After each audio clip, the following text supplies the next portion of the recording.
waxa waqti aan la sheekeysana ama waxaan uga sheekeynaa ama sheekooyinkii hore.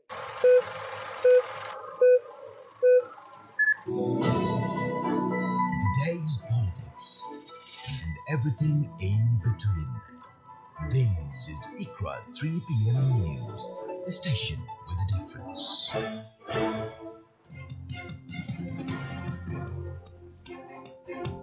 In today's broadcast, Ruto hands 6,000 acres of Kedong Ranch to residents. 3-judge bench to decide fate of Chief Justice Koome and Supreme Court judges.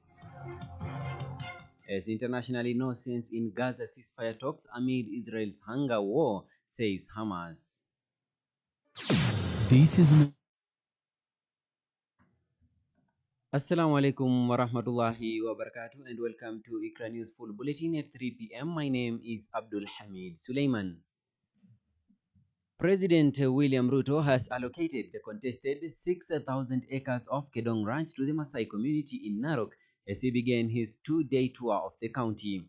Speaking in Suswa-Narok County, the president announced that the government had resolved to allocate additional acreage to locals. Part of the contested land hosts the key regional infrastructure, including the Naivasha Inland Dry Port. Ruto further announced that beneficiaries of the land allocation will receive their title deeds within 1 week. Ruto also revealed that the national government had officially handed over the management of the contested Mau Forest to the Narok County government to oversee its conservation and administration. The Mau Forest has long been the subject of historical land dispute, which have at times led to deadly conflicts over its boundaries. And the Director of Public Prosecution has denied claims that it dropped charges against 8 police officers linked to the 2017 murder of baby Samantha Pendo following widespread public criticism from civil society groups. In a statement, the DPP clarified that the 8 officers will be required to record statements as prosecution witnesses and not suspects. 4 police officers were yesterday formally charged before the High Court in Milimani with multiple counts of crimes against humanity, including murder, rape, and torture under the International Crimes Act. The officers charged are Inspector John Chengo Masha and Inspector Lina Kosgei, both of whom face charges related to baby Pendo's murder, rape, and torture, along with alternative charges of failing to prevent or report the crimes. Robbie Wankio and James Rono have been charged with rape, torture, and failing to act against widespread sexual violence targeting civilian women. And still in matters court, a 3-judge bench comprising Justice Charles Kariuki, Lawrence Mugambe, and Bahati Mamuye has been appointed to hear and determine petitions challenging the removal of Chief Justice Martha Koome and several Supreme Court judges from office. The bench was formed in response to a High Court ruling that the case filed by Supreme Court judges challenging the hearing of petitions seeking their removal raises significant legal issues that should be considered by multiple judges.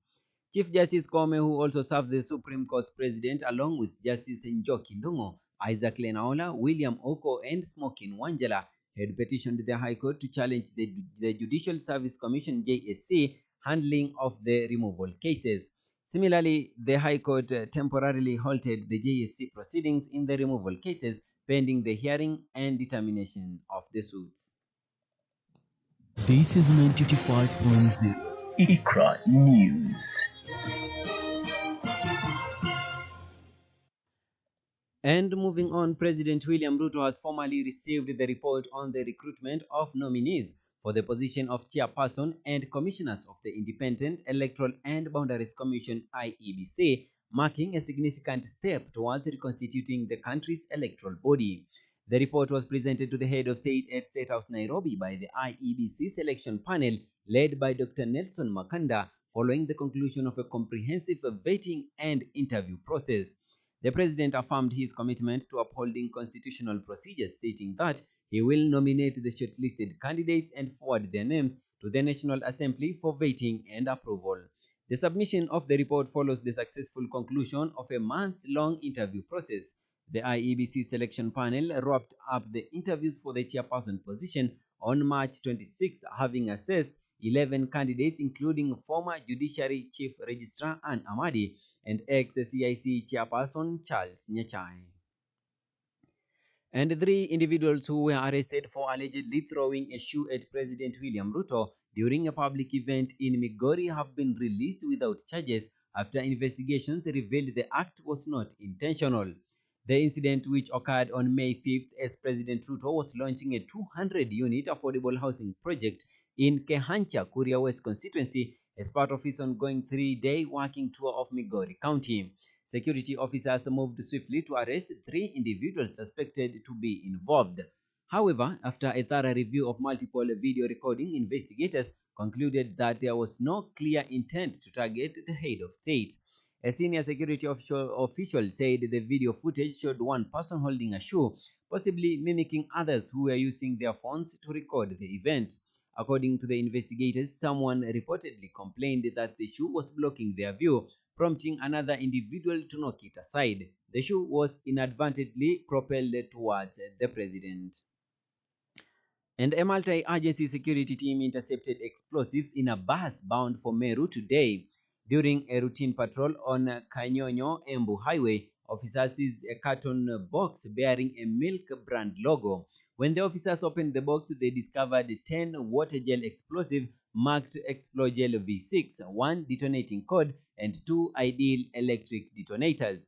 According to the Directorate of Criminal Investigations DCI, forensic investigations led detectives from the Anti-Terrorist Police Unit ATPU and the Bomb Disposal Unit BDU to the main suspect, Brenda Imbonyanga Mahulungu, who was apprehended in Mandutsu village in Kakamega County.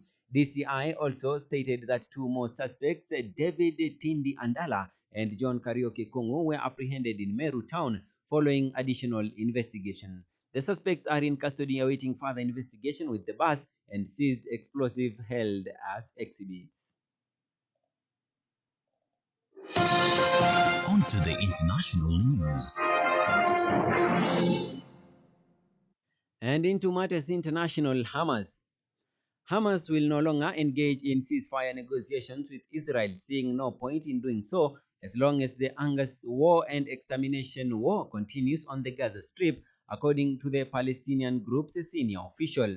Basim Naim said that the international community must pressure the government of Israeli Prime Minister Benjamin Netanyahu to end the crimes of hunger, thirst, and killings in Gaza.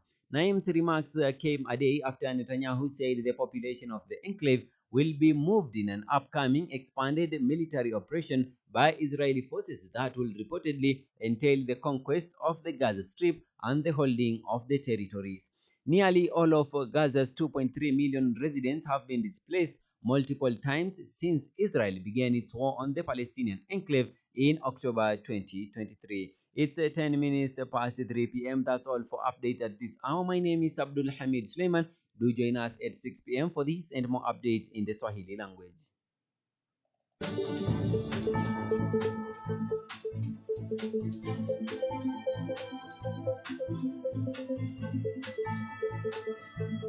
For more news updates, get us online at www.iqrafm.com or www.iqrafmwebradiosite.com. We have all the latest. Stay tuned right here on Iqra FM 95.0, the station with a difference.